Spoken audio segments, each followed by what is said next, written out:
Hello mga kachapopoy, magandang umaga sa inyo. So meron na namang isang tanong, nagkakagulo na naman ang lahat.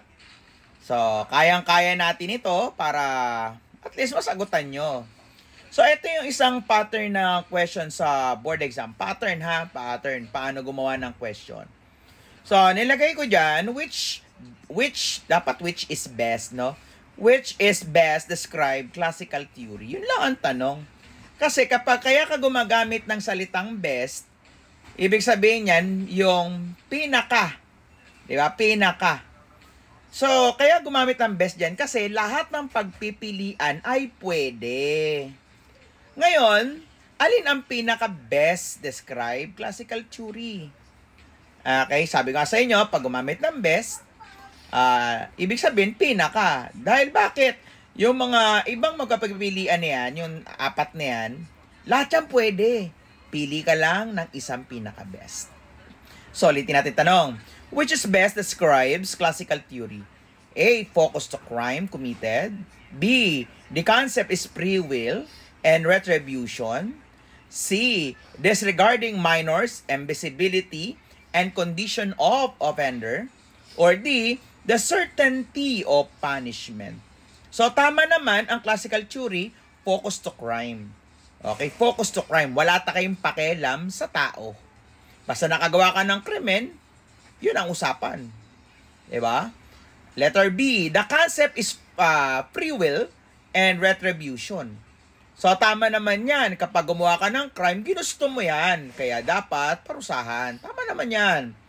Letter C, disregarding minor invisibility. Yan, dapat invisibility to.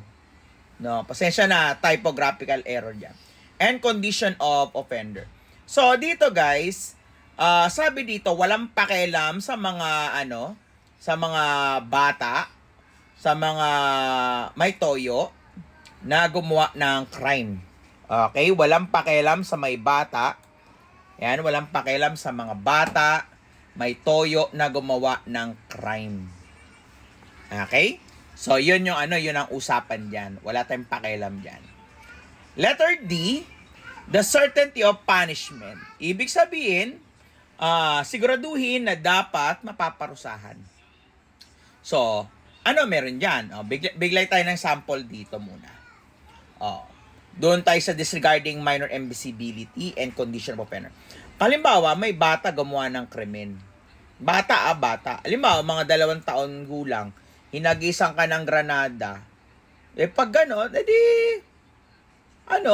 liable siya. Bakit po liable siya? Kasi nga, walang pakialam sa kung siya, bata ba siya, may toyo ba siya, o wala. Basta, the mere fact na gumawa siya ng krimen, crime yan. Para sa paningin ng classical. Okay?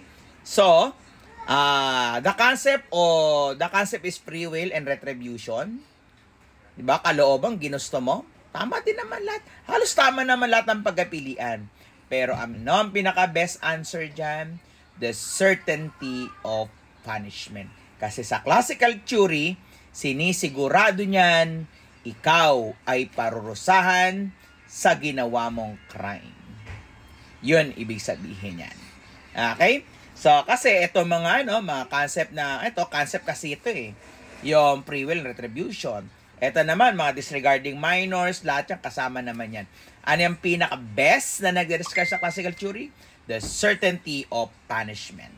Okay? So, hoping na maliwanag at naintindihan nyo yung ginawa kong questions na ganyan. Kaya pag dumating sa board exam at yan ang nakita nyo, alam na ang isasagot niyan. Okay, so thank you and have a good day. Huwag niyong kakalimutan i-follow, i-like at i-share ang Chops Online Tutor Services, lalong-lalo na ang Facebook page at ang YouTube channel at saka ang TikTok. Isang chapopoy dyan. You know,